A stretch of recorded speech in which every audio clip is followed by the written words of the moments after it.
Phil Mulligan, and this is my video submission for my psychological concepts. I'm with my participant Kobe. Kobe, could you give us a brief introduction of who you are and just your background in sport? So, hello, I'm Kobe. I've done a few sports over the course of my life, of which I'm 22 years old. I've been to athletics tournaments for my primary school, done a bit of football, and I improved in quite a short space of time. I've done a bit of basketball. I tried MMA for 8 months. Then my coach complimented my boxing, so I ended up going on to box for 6 years, where I got into a college to actually study boxing and coach. But I've had some injuries that have delayed us, such as my quad tear. I had a hand injury and a wrist injury, all within the space of 3 years. So, just in a bit more detail, could you go into how the injuries occurred and like how things were after them? Like how long you were out of sport, or did you struggle getting back into sport? So my hand injury, I'd say, is the minor there. Like that hasn't really affected us too much compared to the wrist injury and the quad injury. The wrist injury, I was having quite a good stint of training, and the wrist injury stopped us and delayed us, and it took us out for, I think, 8 weeks or something roughly. How did like you that. find getting back into sport after that? It was actually a bit easier than what it was for the next injury, but it wasn't too bad because I sat and I kept running, and I kept running, doing abs. Unlike the weightlifting, I had to lay off the weights because it was a wrist. Yeah, kept yourself active. Okay. Yeah. However, the quad injury, and this is kind of why I link that. The quad injury, I couldn't do that because it had took out my leg. So I had got a quad injury when I was sprinting, doing some running for boxing, and we were running in quite an obstacle. It was the longest tunnel in Europe at one point, so it's quite a big airspace that we're running through. And I hurt my leg when I was racing Dylan, because the coach told me to go faster essentially up this hill. So I had quite a competitive nature, and I sprinted, and obviously Dylan was in front of us, so I wanted to try and overtake him, and then I hurt my quad, and obviously that put us out for quite a while. I was actually doing physio at the college, which I'll give them credit, they helped us quite a lot, and it did affect us. It's been a few years, but I still haven't really done as much sprints since before. I was a really fast runner, which I'm not the slowest now, but I do think it's had a knock on my speed. I'm still fit, and I think my legs are still they're still getting stronger despite the injury, which was something I was worried about. However, my speed, I do think, it's definitely took a hit. But I do still get out and run. Other than a physical impact, do you feel like it had any other impact of such as a social? Do you feel like you were kind of left out or forgotten about, or Yeah, definitely. like you had a loss of identity? Yeah, because in college, I had to, when other people were training, because I was injured, I had to sit and watch them train. So knowing that I was actually I was respected in my college, and when I had to sit out and watch, it was just frustrating and annoying. So it made us want to prove myself the second I was not injured. Did it almost leave a lasting impact, if you know what I mean? Yeah. Getting back into sports, have you struggled to build either the same type of routine or nature, or type of you say you struggle with sprinting? Have you managed to find other ways to implement certain types of training, or are you completely avoiding of certain situations? I just definitely haven't been sprinting, or I haven't done any track work either, which I actually really like running on the track. I don't really sprint as much. Sometimes I'll have a little sprint, but I just feel like I'm not going as fast as what I used to sometimes. Is it a skip? Does it feel like you physically can't do it, or you're too scared to push yourself to that point again? I feel like I'm scared to push myself at that point. You're scared to push yourself to that point. Do you feel like if you were to push yourself, do you feel like you would injure yourself again, or do you feel as though you just don't have the same amount of ability as what you did? I feel like I'm scared to push myself to get the injury again. I feel like my ability can come back under the right circumstances and coaching, etc. But I do worry that I might injure myself again and that my leg might not be the same. Yeah. So, following on from the brief introduction of Kobe, I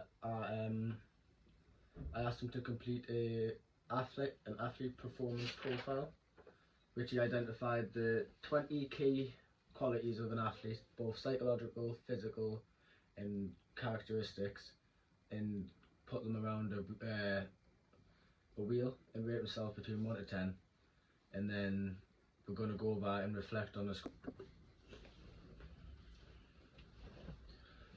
So, Kobe has completed his individual player performance profile and identified the 23 qualities of his characteristics, physical traits, and psychological traits. So what we're going to do now is we're just going to run through and pick out the highest and the lowest of scores that Kobe's ranked himself, and just get a little understanding of why.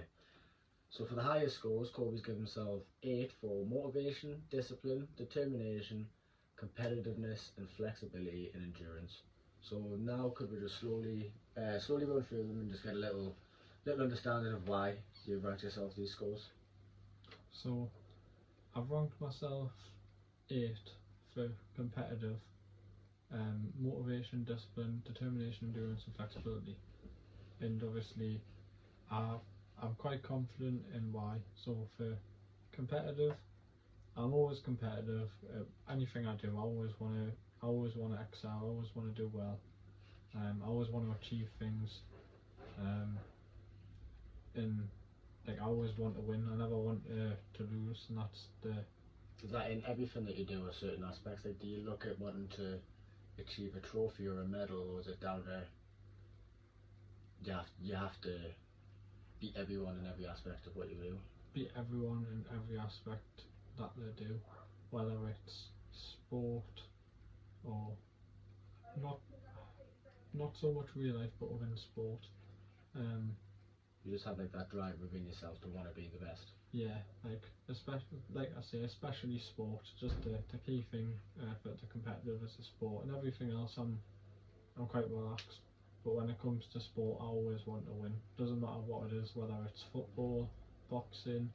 I always want to win. Like with football, I always wanted to be stronger, faster, and fitter than everyone. Do you handle losing very well, or is it quite hard for you to accept? Both. I don't handle losing very well at all, to be honest, and I don't like losing either. I'm always quite hard on myself when I lose, because there's just a lot of things that goes through my head, and it can get a bit overwhelming. Is there any examples of it, if you don't mind talking about examples? Yeah, of course. So when I first started boxing at the club, I had trained and I had sparred other people, but I came up against this one guy in a spar, and he was a lot lighter than me. I actually had nearly 20 kilo on him, and he done really well. And obviously that was him. You know, I mean, I can't fault him for doing well. Right, was that his background? Was it his experience? Yeah, it was his experience and background. He had actually boxed for a long time, since he was a kid, and I didn't know that about him. I knew he had boxed a little bit, but I didn't know he had boxed as long as what he did. So although he was a lot smaller than me physically, he was a much better boxer, and I didn't really know how to use my advantages, and he knew how to negate mine and also establish his. And I learned that it didn't really matter how hard I could hit or how much stronger I was than him. It was the fact I couldn't land a punch, and every time I was trying to do something, I was getting interrupted, and it was really throwing us off, and it made us quite frustrated. And obviously I was quite disappointed with myself after the sport, despite the full gym watching and people even complimenting us, I had felt like I didn't have a chance because I couldn't really do anything to this guy so much smaller than us, and it was quite a It was almost harder for you to accept for the ego, the fact that it was a person that you viewed as smaller, yeah. based It off was. that based off the wheel that a lot of your higher scores are based upon your like physicality factors and Yeah. stuff like that. Like I always prided myself in being big and strong at that point, and then when I realised that this guy who I was a lot bigger and stronger than could beat us so one-sidedly, it made us realise that my strength in my size, etc., it wasn't the be all. Like there was a lot more stuff that I had to learn from there about boxing and just tactics and techniques in general. And did that create any more issues that led on from that? Such as like, did you become almost more worried fighting people that were shorter than you or smaller than you? Yeah, I did, because I recognised that like height wasn't everything in boxing if you didn't know how to use it. Like And do you associate certain situations such as that, like if you were sparring another person that was shorter than you, do you almost get like flashbacks and yeah, like vivid images of? I take them just as serious, if not more serious, than a bigger opponent now. Because of that negative experience that you associate with that? Yeah. Okay. Because I feel like everyone was looking at me thinking, oh, this guy should annihilate this small guy, and obviously it was like a David Goliath situation. But I thought I would win just purely because I was bigger than him, so it was quite a humbling experience. Do you feel like that experience affected any of the other factors on this profile, such as your motivation or discipline? To be honest, that's one thing I think positively that came from it. I did actually start training a lot harder. Like I went and sought out help from a boxing coach. It didn't go well, but I did start trying to make some right steps. I started training more. I even skipped a day off college to go and train, which I'm not promoting. But that is how much I wanted it, and it made us a lot more motivated to go and train. Alright. So would you say like your motivation, your discipline, and like kind of those internal factors are something you've never really struggled with, that's always been there? Yeah, there's a lot of things in the world that anger us, and I just thought that like it doesn't matter what I'm doing, but I just need to stay healthy and stay in shape, because I feel like it protects us from them things.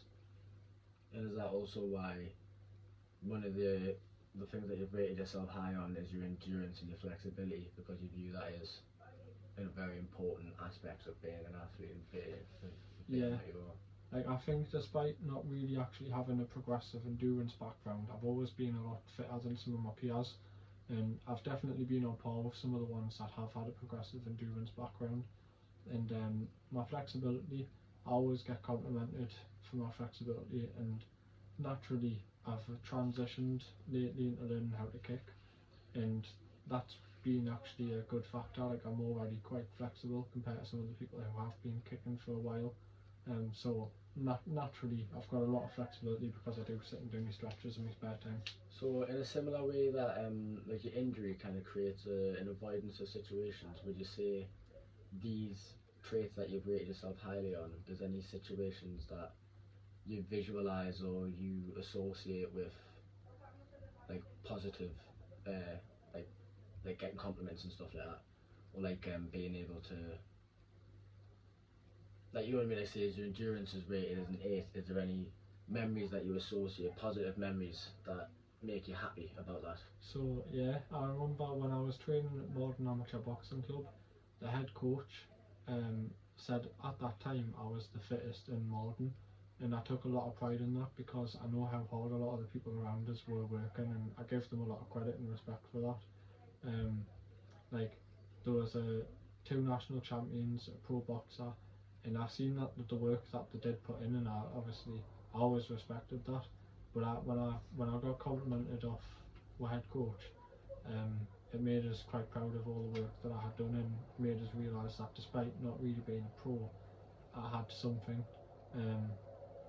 Like although I didn't have the tactics and the skill, my physical kept us up with them.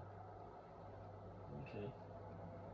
So, looking at some of the things that you've rated yourself a bit more lower on, looking at your lowest, you've got communication and relaxation Yeah. is your lowest. Do you want to just talk a little bit about that? I think my communication over the years has improved a lot, but I think it's still not the best. Like, I think my autism affects it a little bit as well, and obviously, I think I don't know how to explain it, but I think I've always been better at doing things and I've been talking about them, which is something that I am still getting better with. And my relaxation, I always struggle to switch off. Like if I go train and have a really good night, I'll be up for quite a while. Like I'll not be able to sleep. Like if I've just had a really good spar with someone or a really good like training session, I'm sat thinking about it. Like oh, I've done really good there. That was good. I achieved this, and it can keep us up for a little while in a good way. But it's not good staying up as late as what I sometimes end up staying up because of that a rush I get from the training session. So when it comes to your communication, would you say you struggle a little bit more with articulating your point, or do you struggle more with almost understanding communication also? A bit like, of both. Like do you struggle to understand almost like body language and social cues more, or is it the way people speak in weird things? Like you mentioned how you've always been better at doing stuff.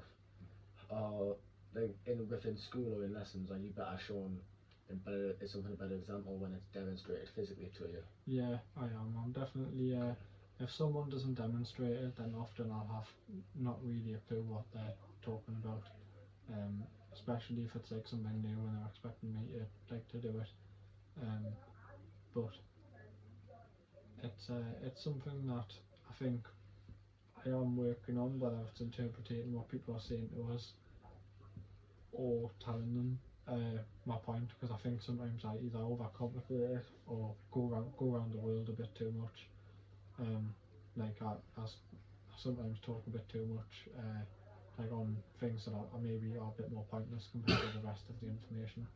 And when it comes to relaxation, you mentioned how it wasn't just negative situations, it was all positive situations as well that cause you to not be able to switch off and can cause you to not get enough sleep, or do you ever almost feel burnt out before a session because you've almost been mentally considering the session so much? Yeah, like sometimes if I'm quite nervous about something that's coming up in training, it'll make us quite like when I get there, sometimes I'm already a bit like, oh, I hope this is over soon, despite actually really loving training.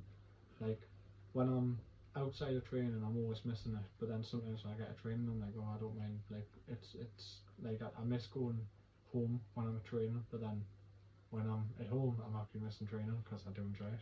Yeah, almost like you're so overwhelmed by the thought of that so much that when you get there, it's almost too intense. Yeah. To actually deal with being there.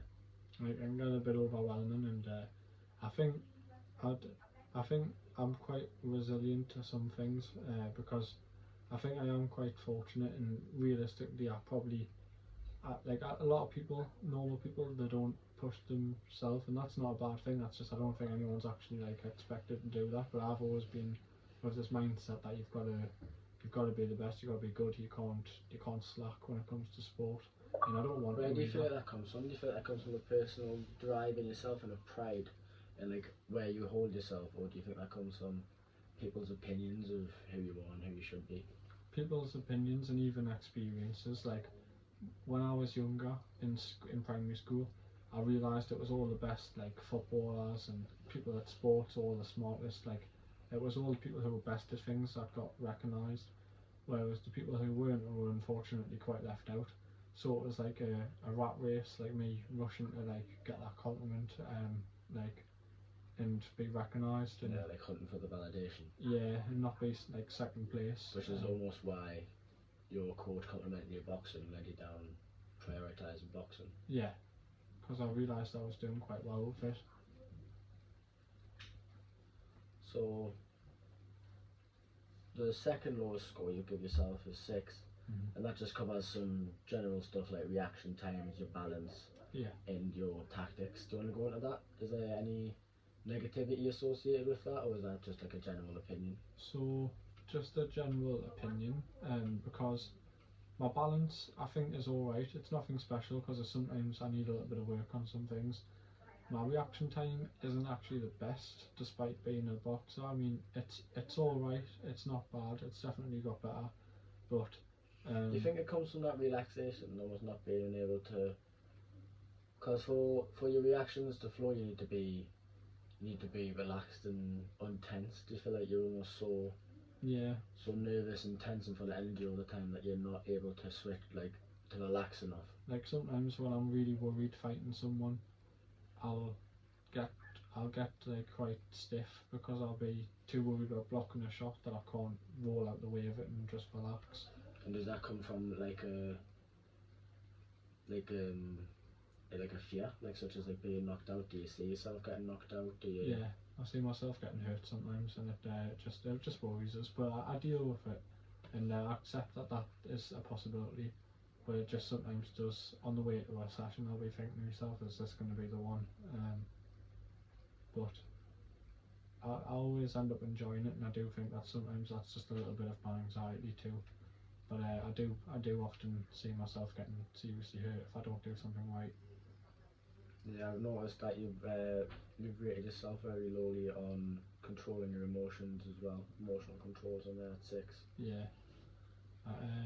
Do you think that comes from a lot of in yourself, or the situations that you put in? Are you very good at managing to actually calm your emotions down, or is there certain situations that cause you to become too overwhelmed and not be able to calm yourself down? I think recently it's been a bit of a push and pull because there's been some moments where I've been quite mature and I've been able to deal with things quite efficiently, but I think I've also had a few slip-ups where I've reacted to certain things that I probably shouldn't have.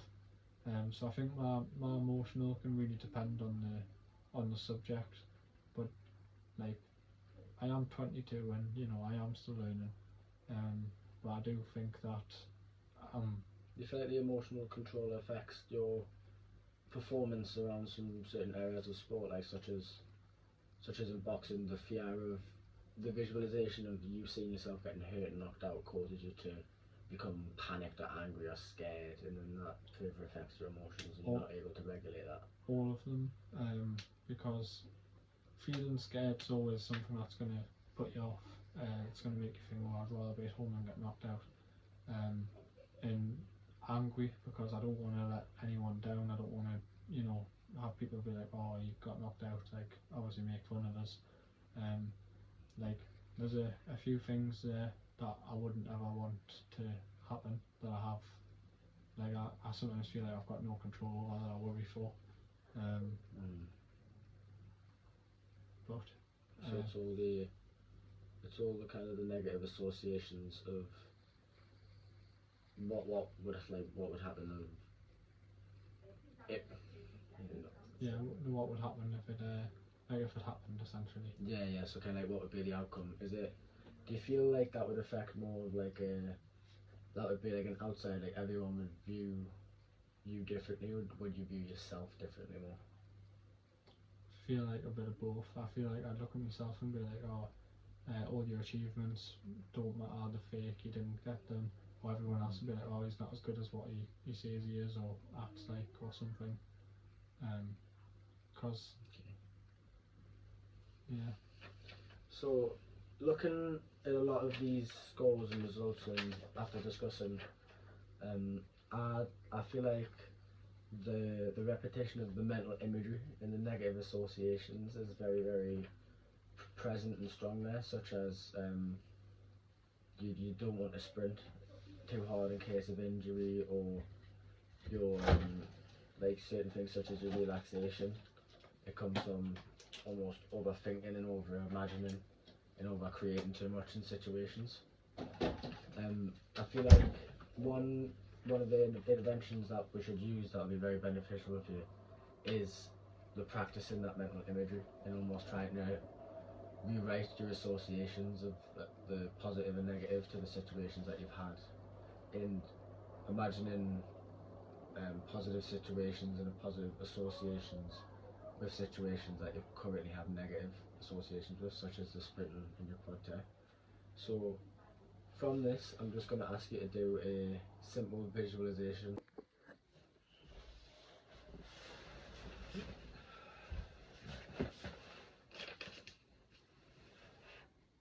So we're back, and after week 2, we've reflected on Kobe's character profile again, and we've seen where he's made any improvements or if he hasn't made any improvements. And after reflecting, we've came to the conclusion that relaxation has gained a point, and that his feeling of speed has gained a point. And could you just talk about that a little bit for us, please? So I feel like I'm able to relax more using some of the imagery that me and Dylan have talked about, and I feel like that'll help us with my speed because I feel like I'll not be as worried.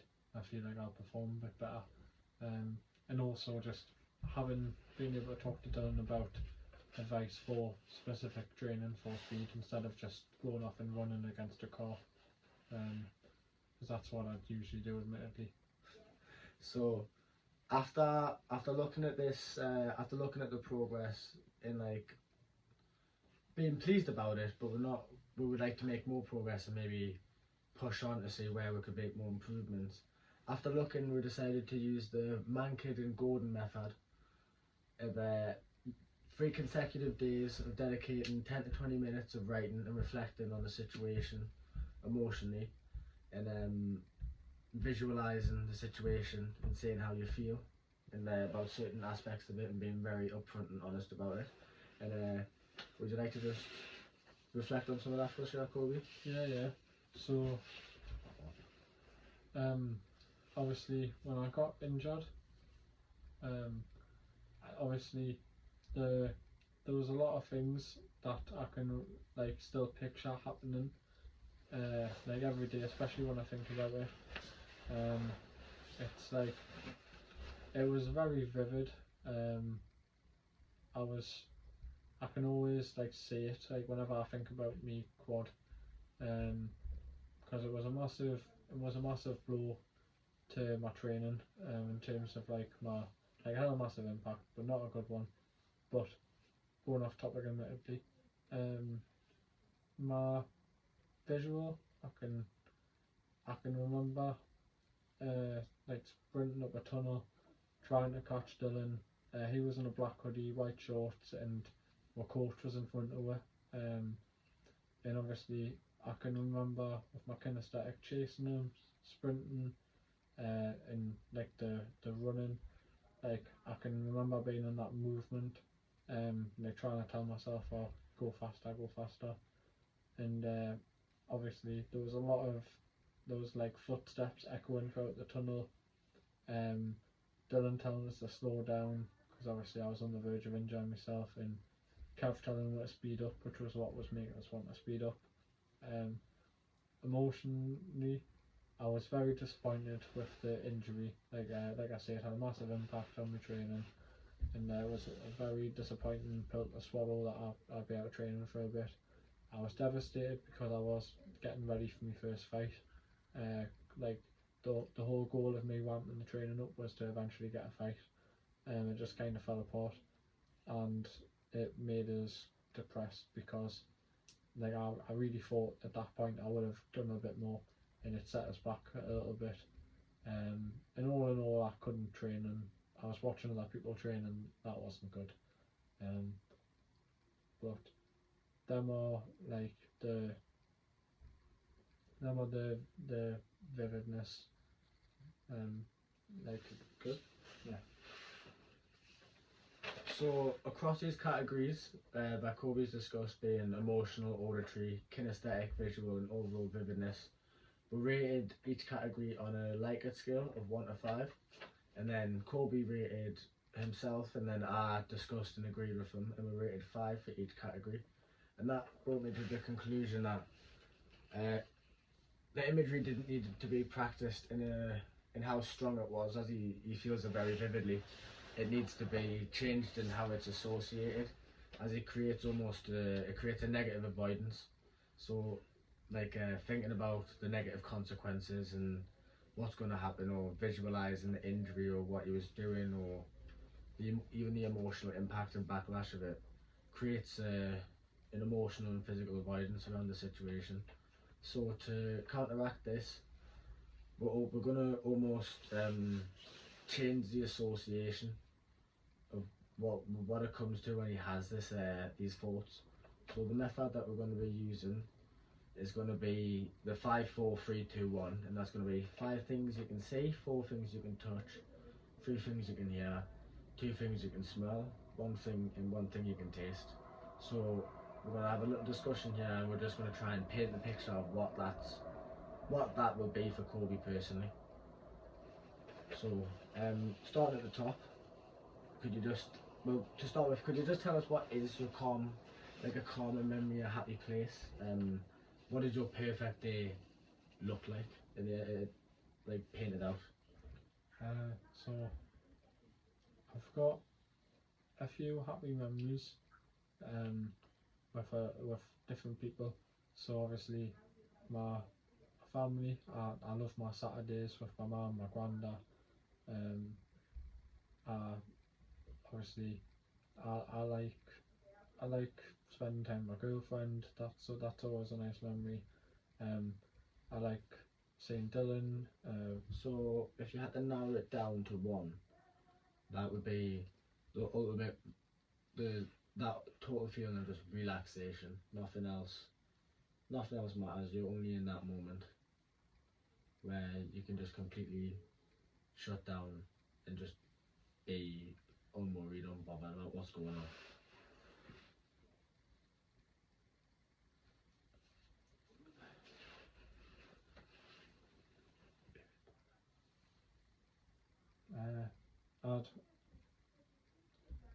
I'd just say my girlfriend. I like having a cuddle with my girlfriend. Okay, so say you're spending time with your partner, and if we're painting the image, so if you are in a stressful situation when you're starting to get over aroused and you're starting to get very, very stressed out about a situation, if we were to paint the image of this happy place, if we could start at the top, what would be the 5 things you could see? My TV. So is this, just to paint a picture, is this in your bedroom? Yeah, this is Okay, this is in your bedroom. So in my bedroom, I'd see my girlfriend, some food, the TV, my phone, the controller. I get 5. So can you think of 4 things that you could touch, set your senses with your hands? That could be the blanket, maybe a hair, could be the wind. The blanket, the hair, the fan when it's on, because sometimes the room can get a bit too hot, and the controller on my phone. I get a few messages.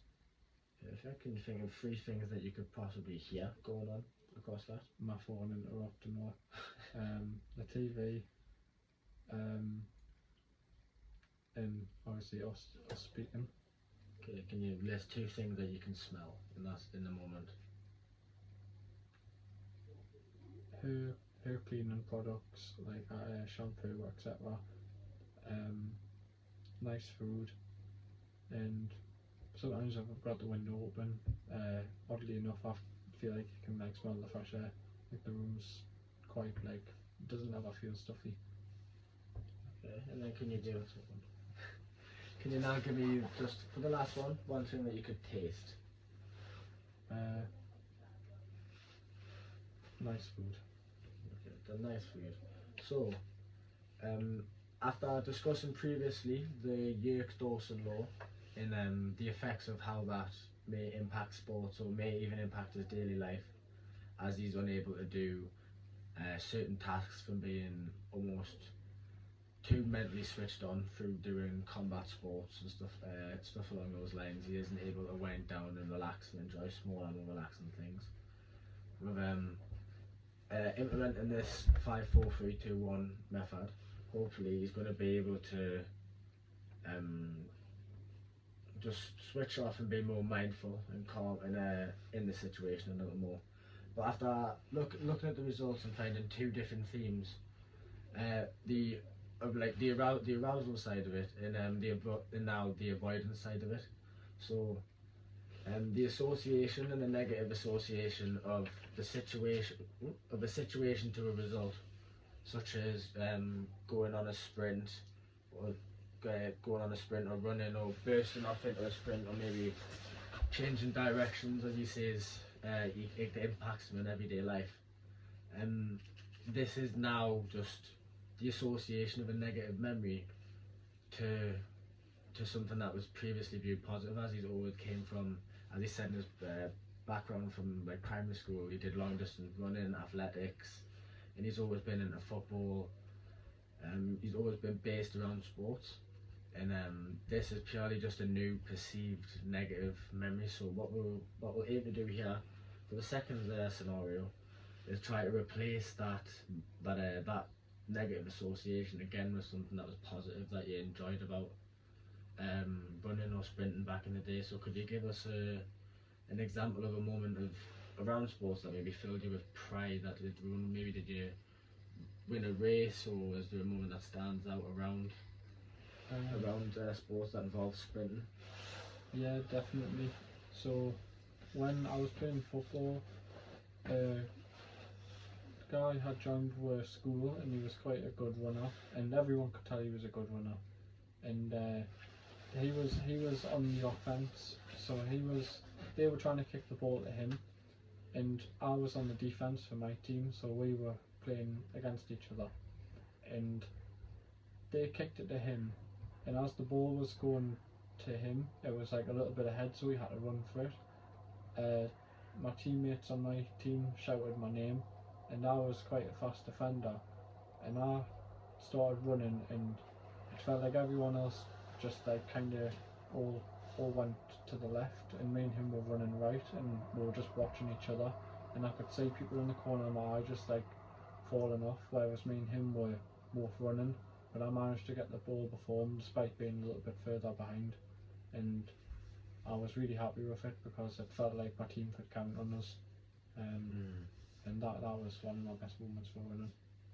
And that could also be why it was almost so negatively impacting for you when you couldn't get involved and you had to watch on the sidelines and you couldn't make any sort of impact, because you felt like you were someone that could be relied on and you had a presence when it came to that aspect. Yeah. Okay, so what I want you to try and do now is whenever you're in that situation, or whenever you go on a run, or whenever you're planning your training or anything like that, and you know you're going to do some sprinting, you're going to think of this situation and scenario, and try to emulate that feeling again, that 5, 4, 3, 2, 1 method. But instead of trying to calm yourself down, you're going to almost want to excite yourself. Try to do the opposite, and motivate yourself more based off of like that feeling and those memories, and that remind yourself of that feeling of pride, and like you felt you could be counted on, relied on, like you rate yourself so highly physically, and you were able to show it. You were able to demonstrate yourself in that moment. It's try and change this association of the sprint equals an injury to sprint is a good physical feat. It's something to be proud of. It's something to admire. It's something to show off and not avoid. Definitely, and it's fun to do. Okay, so we will visit on the third week, and we will do our third installment of Kobe's profile chart, and we'll discuss if our new implementations have made any type of progress and any type of further impact, or if not.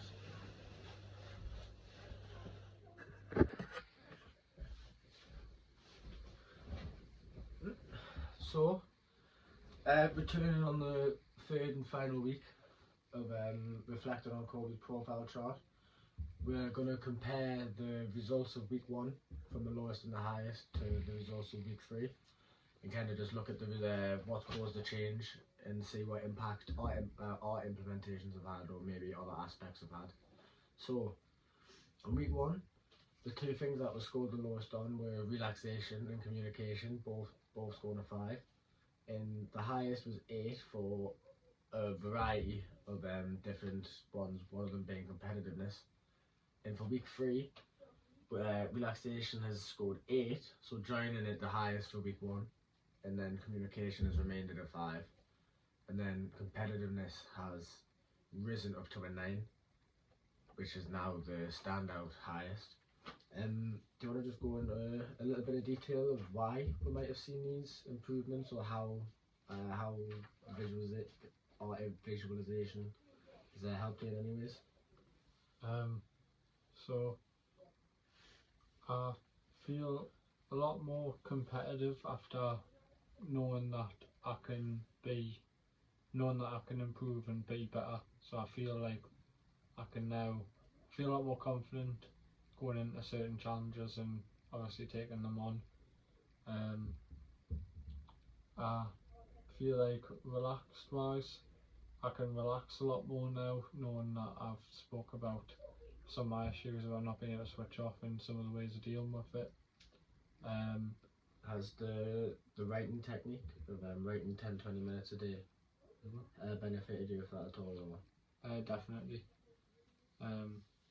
I feel like being able to picture and like see, taste, hear things like from a nice memory, I feel like that's helped us quite a lot. No problem. So going forward from this, is there any other implementations you would like to use, or do you think this is kind of working well for you? I think this is working really well. Not a problem. So going forward, Kobe's going to implement the visualization techniques and methods in other aspects of his life, and try to use that as a method to be more mindful and be more control of his emotions and improve himself in many ways, not just sports related, but also with everyday life, such as anxiety and his normal struggles. Thank you.